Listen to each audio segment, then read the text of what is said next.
యేసు ప్రాణం పోస్తాడని 4 రోజులు ఇంట్లోనే డెడ్ బాడీ పెట్టిరట. ఎవడు చెప్పిండ్రా మీకు? యేసు ప్రభు వచ్చి ప్రాణం పోస్తాడని కుటుంబ సభ్యులు ఆ డెడ్ బాడీని 4 రోజుల పాటు ఇంట్లోనే ఉంచుకున్నారట. యేసు రాలేదట కానీ దుర్వాసన వచ్చిందట. యేసు రాలేదు, దుర్వాసన వచ్చింది. దుర్వాసన రావడంతో స్థానికులు పోలీసులకు సమాచారం అందించగా వారు వచ్చి మృతదేహాన్ని తరలించారు. హైదరాబాద్లోని కూకట్పల్లిలో ఈ ఘటన జరిగిందట. అంధభక్తులు అన్నమాట వీళ్ళంతా. యేసు రావడం ఏంది, బాడీని లేపడం ఏందిరా నాయన? ఎక్కడ దొరికిరా ఆయన మీరంతా? అసలు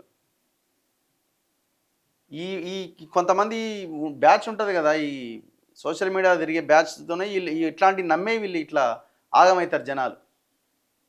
ఇగో యేసు ప్రభు వచ్చి మృతదేహానికి ప్రాణం పోస్తాడని కుటుంబ సభ్యులు డెడ్ బాడీని 4 రోజుల పాటు ఇంట్లోనే ఉంచుకున్నారట. హైదరాబాద్ కూకట్పల్లిలోని రామకృష్ణానగర్లో ఈ ఘటన జరిగింది.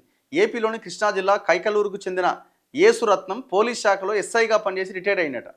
తన కుటుంబంతో కొన్ని సంవత్సరాలుగా కూకట్పల్లిలోని రామకృష్ణానగర్లో ఒక అపార్ట్మెంట్లో ఉంటున్నట. కొన్నేళ్ల క్రితం యేసురత్నం చనిపోయినట.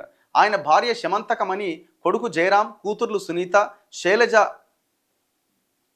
చదవడానికి కూడా ఇష్టపడతలేరుగా, కూతుర్లు సునీత, శైలజ కలిసి నివసిస్తున్నారట.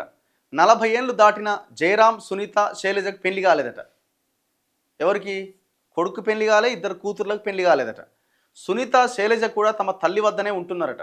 కొన్ని రోజుల క్రితం అనారోగ్యానికి గురైన శైలజను స్థానిక రామ్దేవరావు ఆసుపత్రిలో చేర్చిరట. గిన్నె ఉంటుంది కదా, ఇట్లా పోతే మూసాపేట దాటంగానే రామ్దేవరావు హాస్పిటల్ అని ఉంటుంది. చికిత్స సమయంలో కూడా వీరు ఆసుపత్రి సిబ్బందికి సహకరించలేదట. రక్తహీనతతో బాధపడుతున్న శైలజకు రక్తం ఎక్కించాలని డాక్టర్లు చెబితే అందుకు నిరాకరించిరట. ఎందుకు?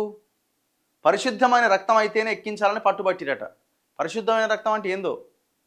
ఈ నెల 13వ తేదీన శైలజ చనిపోయిందట. అన్యాయంగా చంపేసిరు కదా పాపం ఆ పిల్లని.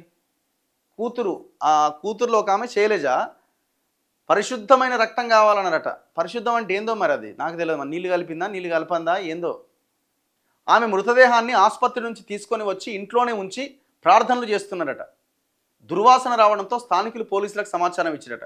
పోలీసులు వారి ఇంటికి చేరుకొని తలుపులు తీయాలని చెప్పినా వినలేదట. వినకపోతే తలుపులు బద్దలు కొట్టి మున్సిపాలిటీ సిబ్బందితో మృతదేహాన్ని తరలిస్తామని చెప్పడంతో చివరకు తలుపులు తెరిచిరట. పోలీసులు నచ్చజెప్పడంతో శైలజ బాడీని తమ స్వగ్రామానికి తరలించిరట. ఒకవేళ అది ఆ బాడీ వాసన వచ్చి ఆ లోపల ఉంటోళ్ళు కూడా పోయేటోళ్ళేమో. ఏం భక్తి, ఏం కథ ఇది, ఏం అన్యాయం. మళ్ళీ చదువుకున్న ఫ్యామిలీ అది.